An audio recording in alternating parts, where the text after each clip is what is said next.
I don't think I'm the first, and definitely won't be the last, to say that the world is full of nonsense. Sometimes that nonsense manages to emerge victorious over everything sane, while other times it's defeated by the efforts of people like you and me. Look, the point is, the world's a crazy place, and due to that ceaseless turbulence, all of us are bound to being anxiety-ridden, depressed, and devoid of all motivation to keep going at some point in our lives. We can listen to all the therapists and physicians we want. We can sort through our problems on our lonesome or with friends all we want. But sometimes, the best course of action is to sit back for a few minutes and listen to the waves roll by. That's what I'm here to help with today. I can't offer a solution to every predicament in the world, but I can at the very least provide a simple moment of serenity. So, without further ado, would you like to listen to this traveler's tales?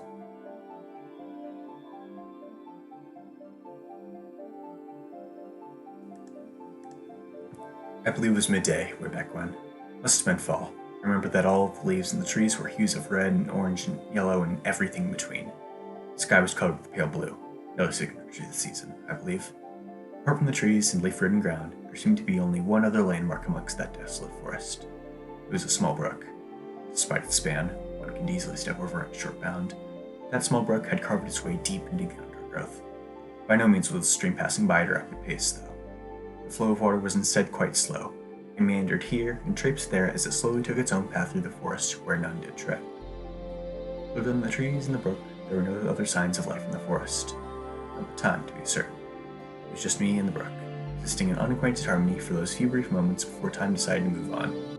I might have refused to follow along with time sentiments, though. It's quite possible that I simply stood there, listening to the brook, for several hours before I so much as shifted the leaves under my foot. But when the time truly did pass, and the present reality of the rest of my life managed to cloud its way into my state of being, I moved on. It exists only in memory, but that brook by the wayside is every bit as real as the day I encountered it all those years ago.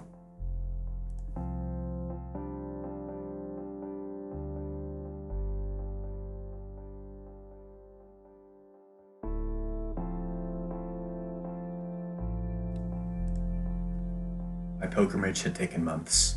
It was all going to be worth it. I had finally gotten to the most sacred of buildings, the Dreamer's Chapel. Such a sacred place was known as the border between the worlds. A person's greatest wishes could be granted in their own little world, and they'd come through to another reality via the Dreamer's Chapel all the better for it. I myself had come to the Dreamer's Chapel in order to find similar salvation. As the chapel's treasures had already been highly sought after, there was hardly anybody present at the chapel itself when I arrived. Those who entered did not come out. Others who hadn't seemed to enter at all emerged with years of wisdom embedded in memory and flesh alike.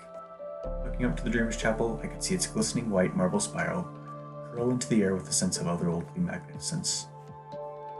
Despite its glorious outer whole, the chapel's innards were surprisingly modest.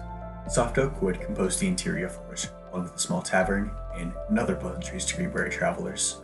Instead of entertaining any of these facilities, I stepped forward through an oaken door that led straight to the heart of the chapel. Inside of the small room, there stood only one other figure. Along with the silk robe that descended about their person, calm serenity could be felt emanating from them in powerful waves of mystifying dignity. This figure, I knew them as a facet of the Dreamer's Chapel itself, beckoned simply to a spiral distortion in the air. I stepped forward, entering into the distortion in my world that led to a million others inside of the brilliant dream.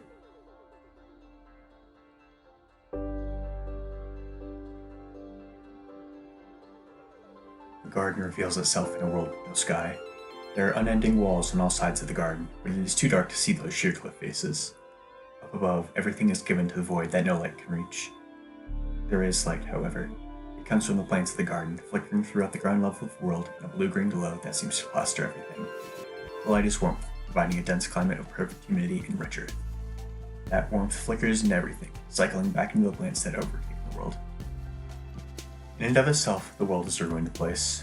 Buildings from the past lie in various states of distress, the fragmentary representations of the world gone by that they are.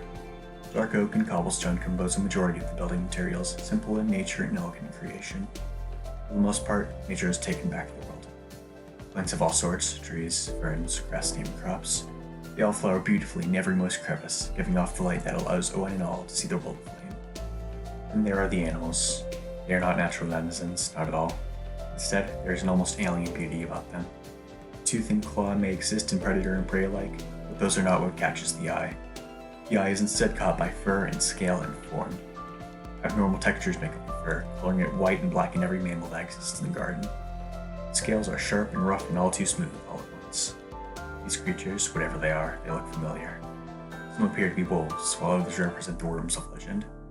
But that is not all, not even close. Every creature in the garden is different, it seems. The garden is a place of simplicity and absurdity. It is uncomfortably foreign, but there is something almost common in a world flipped upside down by whatever has occurred in its history. The garden is a place of ruin, fragments of humanity giving rise to the alien nature that has overtaken and bestowed such beauty.